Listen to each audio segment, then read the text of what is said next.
दूर करवा वाला भगवान श्री कृष्णाय वयम नमः।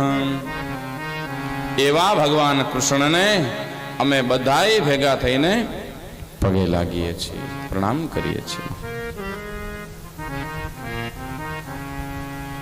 बीजा श्लोक ने अंदर बताव्युं छे के जेनी कथा सांभळवानी छे एनी आपणे ओळखाण आपी, पण संभळावनार कोण छे ए तो बतावो।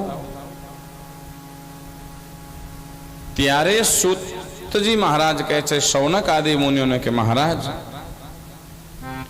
ए व्यास पुत्र सुखदेव जी महाराज छे। यम प्रवजन्तमनुपेतमपेत कृत्यम द्वैपायनो विरह कातर आजुहाव पुत्रेति तन्मयतया तर्वोऽभिनेदु त्वं भूतं सर्वहृदयं मुनिमानतोऽस्मि।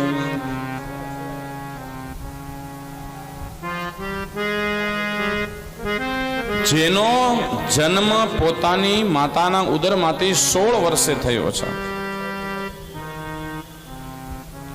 जे जन्म थतानी साथे ज जंगलना मार्गे चाल्या गया अने पोतानी पाछळ पोताना पिता दौड़ता दौड़ता हे बेटा उभो रहे, हे बेटा उभो रहे, पण सुखदेवजी महाराज उभा न रह्या अने जंगलना मार्गे चाल्या गया। अने सुखदेवजी वती बधाए झाड़वाओए जवाब आप्यो के हे व्यासजी महाराज आप जेने बोलावा माटे जई रह्या छे ए परोपकार माटे जाय छे एने जवा दो। अमे पण बधा परोपकारी छीए, आ दुनिया अमने पत्थर मारे छे अमे एने फळ आपीए छीए। आगळ गया नदीए जवाब आप्यो के हे व्यासजी महाराज ने जवा दो, परोपकार माटे जाय छे। त्यारे व्यासजी महाराजे हाथ जोड़ी अने सुखदेवजी महाराज ने जवा दीधा अने व्यासजी महाराज पुनः सरस्वती नदीना किनारे बादरायण आश्रमनी अंदर आवी अने बद्रिका आश्रम अंदर बेसी गया, भगवाननुं जप शुरू कर्युं छे।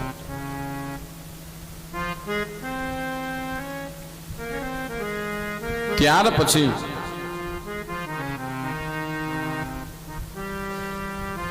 सूतजी महाराज शौनक आदि मुनियों ने कहे छे कि हे महाराज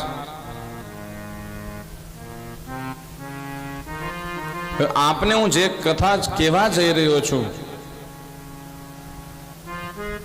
ए कथा बहु प्रभावशाળી छे अने दरेक शास्त्रनी बराबर एक कथा सांभळो एटલું એનું ફળ છે।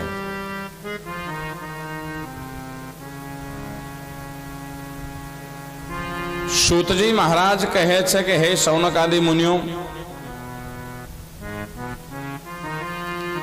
ज्यारे कथा सुखदेवजी महाराजे राजा परीक्षित ने संभळाववा माटे बैठा त्यारे देवलोक मांथी बधाय देवताओ आव्या, अमृतनो कुंभ लईने के राजा परीक्षित ने श्राप थयो छे कि 7 दिवस पछीनो मृत्यु छे तक्षक करड़शे, तो अमे अमृत आपीए ने अने अमर बनावो अने अमने आ कथा रूपी अमृत आपो।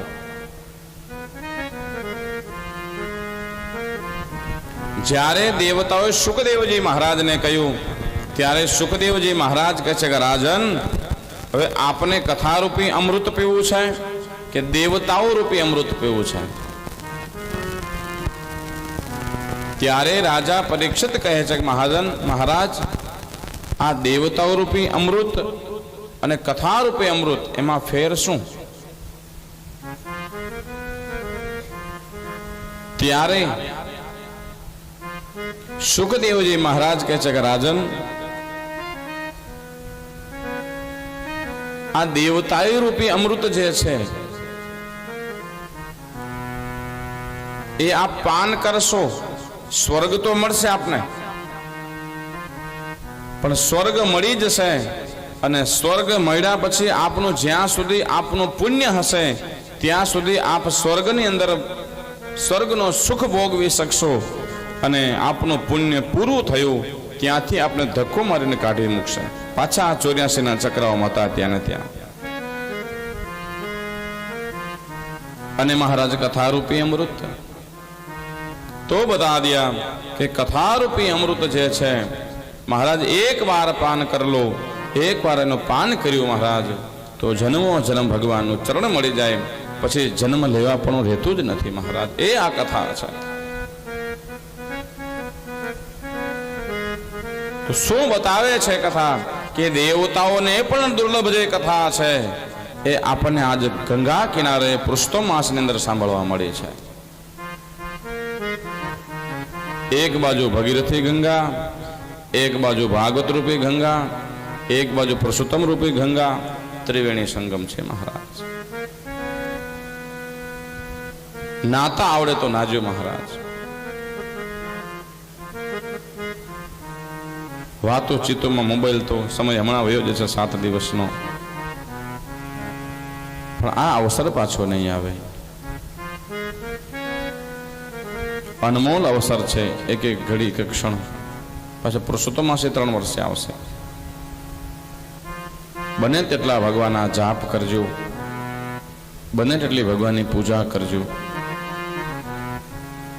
કે જેનાથી આપણને પુણ્યનું ખાતું થોડુંક પ્રબળ બને, જમા થાય, આગળ કામ આવશે. ઓલી આમ કર્યું, ઓલી આમ કરતી હતી, ઓલી આમ કહેતી હતી, સમય વયો જશે. શું કામ ફોગટનો સમય કાઢો છો? એમાં સમય બરબાદ ન કરશો. આનંદ કરવા આવ્યા છો, ભજન કરવા આવ્યા છો, આનંદથી ભજન કરજો, ફરજો પણ ભજન પણ કરજો. મુખ્ય હેતુ આપણો ભૂલાઈ ન જવો જોઈએ, ફરવાની સાથે સાથે.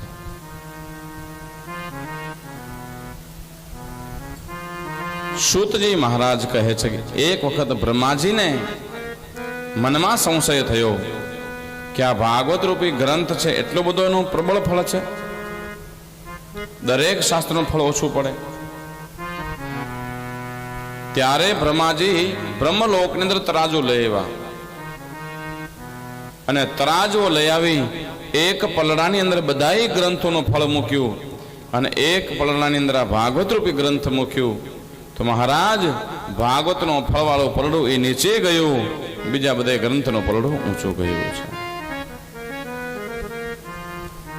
એવી ફળદાયક આ ભાગવત રૂપી ગંગા છે આપણી સામે, જે 7 દિવસ આપણે સામું એ અવિરત ધારા દ્વારા વહેશે. તો આપણે બધાય એની અંદર સ્નાન કરશું.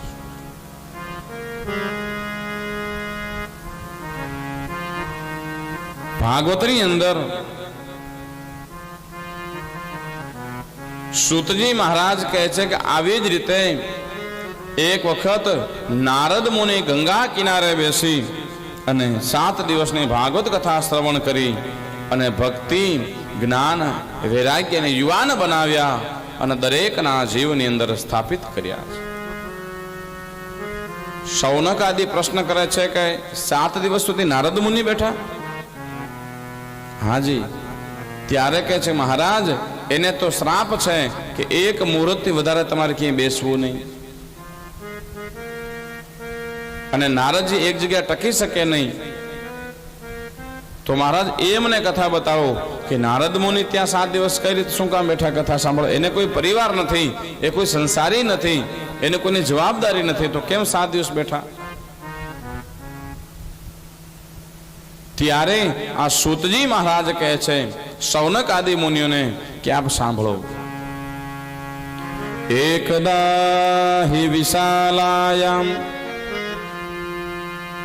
ચત્વાર ઋષયો મલાહ